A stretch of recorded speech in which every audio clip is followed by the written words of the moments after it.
अमर कथा। भगवान शिव द्वारा माता पार्वती को सुनाई गई कथा। हिमालय की शांत वादियों में एक दिन माता पार्वती भगवान शिव के साथ कैलाश पर्वत पर विराजमान थी। चारों ओर बर्फ से ढके पर्वत, मंद मंद बहती पवन और दिव्य वातावरण था। उस समय माता पार्वती के मन में एक गहरा प्रश्न उठा। माता पार्वती ने विनम्रता से भगवान शिव से पूछा, हे प्रभु, आप त्रिकालदर्शी हैं, देवों के देव हैं, मृत्यु भी आपको स्पर्श नहीं करती। कृपा करके मुझे बताइए कि आप अमर कैसे हैं? अमरत्व का रहस्य क्या है? भगवान शिव मुस्कुराए, परंतु कुछ समय तक मौन रहे। माता पार्वती बार बार वही प्रश्न पूछती रहीं। अंततः उनके प्रेम और आग्रह से प्रसन्न होकर भगवान शिव ने अमरत्व का रहस्य बताने का निर्णय लिया। लेकिन यह ज्ञान अत्यंत गोपनीय था, इसलिए उन्होंने एक ऐसे स्थान की खोज की जहां कोई अन्य जीव उस रहस्य को न सुन सके। भगवान शिव माता पार्वती को लेकर हिमालय की ओर चल पड़े। यात्रा अत्यंत कठिन और रहस्यमयी थी। रास्ते में उन्होंने अपने सभी साथियों और प्रतीकों का त्याग किया ताकि कोई भी उनके पीछे न आ सके। सबसे पहले उन्होंने अपने प्रिय वाहन नंदी को एक स्थान पर छोड़ दिया, जो आगे चलकर पहलगाम कहलाया। फिर उन्होंने अपने मस्तक पर सुशोभित चंद्रमा को अलग किया। उसके बाद गले में धारण किए हुए सर्पों को भी त्याग दिया। अपने गणों को भी उन्होंने वहीं रोक दिया। अंत में वे माता पार्वती को लेकर एक अत्यंत निर्जन और पवित्र गुफा में पहुंचे। यह वही गुफा थी जिसे आज अमरनाथ गुफा के नाम से जाना जाता है। गुफा में प्रवेश करने से पहले भगवान शिव ने चारों ओर अग्नि प्रज्वलित कर दी ताकि वहां कोई भी जीवित प्राणी न रह सके। वे पूरी तरह आश्वस्त होना चाहते थे कि यह रहस्य केवल माता पार्वती ही सुने।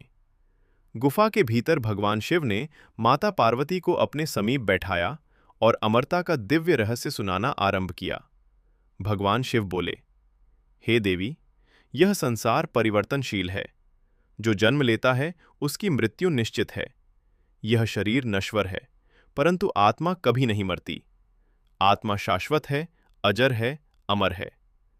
उन्होंने आगे कहा, मनुष्य अपने शरीर को ही सत्य मान लेता है और मोह माया में फंस जाता है। यही बंधन उसे जन्म और मृत्यु के चक्र में बांधे रखता है। जो व्यक्ति मोह, अहंकार और इच्छाओं का त्याग कर देता है, वह अमरत्व को प्राप्त करता है। भगवान शिव ने समझाया कि जीवन और मृत्यु एक निरंतर चलने वाला चक्र है। आत्मा केवल एक शरीर छोड़कर दूसरे शरीर को धारण करती है। जैसे मनुष्य पुराने वस्त्र त्याग कर नए वस्त्र धारण करता है, वैसे ही आत्मा भी शरीर बदलती रहती है। वे बोले, हे पार्वती, जो व्यक्ति सत्य, ज्ञान और वैराग्य को अपनाता है, वही जीवन के वास्तविक रहस्य को समझता है। जब मनुष्य अपने भीतर स्थित परम सत्य को जान लेता है, तब वह जन्म मृत्यु के बंधन से मुक्त होकर अमर हो जाता है। भगवान शिव अमर कथा सुनाते रहे और माता पार्वती ध्यानपूर्वक सुनती रहीं। धीरे धीरे कथा इतनी गहन और आध्यात्मिक हो गई कि माता पार्वती समाधि जैसी अवस्था में चली गईं। उसी गुफा में एक स्थान पर कबूतर का एक जोड़ा छिपा हुआ था। वे भगवान शिव की अमर कथा को ध्यान से सुन रहे थे। भगवान शिव को लगा कि माता पार्वती कथा सुन रही हैं, पर वास्तव में कबूतर उस ज्ञान को ग्रहण कर रहे थे। जब कथा समाप्त हुई, तब भगवान शिव ने देखा कि माता पार्वती गहन ध्यान में लीन हैं। तभी उन्हें ज्ञात हुआ कि इस रहस्य को कबूतरों ने भी सुन लिया है। अमर ज्ञान सुनने के कारण वे कबूतर भी अमर हो गए। कहा जाता है कि आज भी अमरनाथ गुफा में कबूतरों का दर्शन होता है और उन्हें अमर आत्माओं का प्रतीक माना जाता है। इस प्रकार भगवान शिव ने माता पार्वती को अमरत्व का महान रहस्य बताया और संसार को यह संदेश दिया कि आत्मा अमर है, शरीर नश्वर है और सच्चा अमरत्व केवल ज्ञान, भक्ति और मोह के त्याग से प्राप्त होता है। इस कथा से हमें यह शिक्षा मिलती है कि जीवन का उद्देश्य केवल भौतिक सुख नहीं, बल्कि आत्मज्ञान की प्राप्ति है।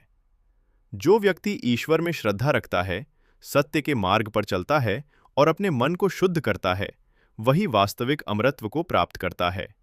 हर हर महादेव।